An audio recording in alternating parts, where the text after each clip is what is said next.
అత్యంత కీలక సమయంలో అమెరికా అధ్యక్షుడు డొనాల్డ్ ట్రంప్ భారత ప్రధాని నరేంద్ర మోడీని 2 సార్లు ఇరకాటంలో పడేశారు.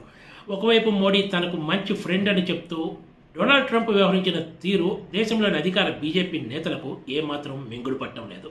భారత సైన్యం పాకిస్తాన్లోని ఉగ్రవాద శిబిరాలను, పాక్లోని కీలక లక్ష్యాలను టార్గెట్ చేసి కొట్టిన వేళ వాతావరణం అంతా భారత్కు అనుకూలంగా మారిపోయింది. పహల్గాం దారుణానికి ప్రతిగా కేంద్రం ఆపరేషన్ సింధూర్ను తెర మీదకి తీసుకొచ్చిన విషయం తెలిసిందే. ఈ ఆపరేషన్ సింధూర్లో దేశంలోని త్రివిధ దళాలు అద్భుత విజయాన్ని సాధించాయి. ఆ సమయంలోనే పాకిస్తాన్ను చావు దెబ్బగొట్టి యుద్ధానికి ముగింపు పలుకుతారని అంతా భావించారు.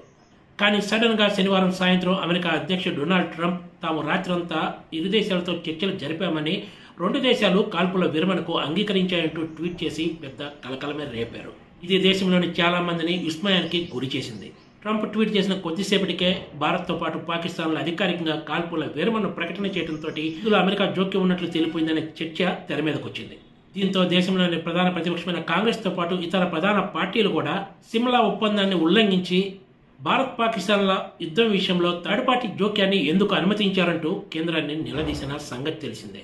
ఇదే అంశంపై పలు పార్టీలు ప్రశ్నల వర్షం కురిపించాయి. ఈ అంశంపై చర్చించడానికి ప్రత్యేక పార్లమెంట్ సమావేశాలు ఏర్పాటు చేయాలంటూ కాంగ్రెస్ అగ్రనేతలు మల్లికార్జున్ ఖర్గే, రాహుల్ గాంధీ డిమాండ్ చేశారు.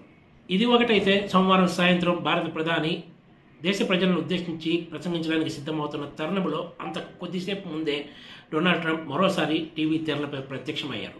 సత్వరమే కాల్పుల విరమణకు అంగీకరించకపోతే 2 దేశాలతో వాణిజ్యం చేయబోమని చెప్పడంతోనే ఇందుకు 2 దేశాలు అంగీకరించాయన్నారు. వాణిజ్యం విషయాన్ని తాను వాడినట్లు ఎవరు వాడారంటూ కూడా చెప్పుకొచ్చారు ఆయన. తమ యంత్రాంగం 2 దేశాల మధ్య చర్చలు జరిపి 2 అనవసర దేశాల మధ్య ఉద్రిక్తతను తగ్గించడంలో కీలక పాత్ర పోషించాయన్నారు ట్రంప్. అయితే భారత్ మాత్రం ఈ చర్చల అంశంలో ఎక్కడ వాణిజ్య విషయం ప్రస్తావనకు రాలేదని చెప్తోంది.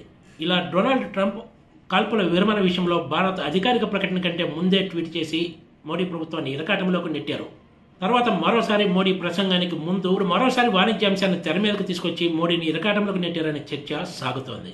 బీజేపీ నేతలు కూడా ఇదే అభిప్రాయాన్ని వ్యక్తం చేస్తున్నారు. కాకపోతే ఈ విషయంపై వాళ్ళు అధికారికంగా మాట్లాడటానికి సిద్ధంగా ఉండాలనే సంగతి తెలిసిందే. అత్యంత సున్నితమైన భారత్ పాకిస్తాన్ విషయంలో పదే పదే డొనాల్డ్ ట్రంప్ చేస్తున్న ప్రకటనలు ఎక్కడ తమ కొంప ముంచుతాయేమో అన్న భయం బీజేపీ నేతల్లో కనిపిస్తోంది. రాబోయే రోజుల్లో ఈ వ్యవహారం ఇంకెన్ని మలుపులు తిరుగుతుందో వేచి చూడాల్సిందే. Please subscribe TGTV.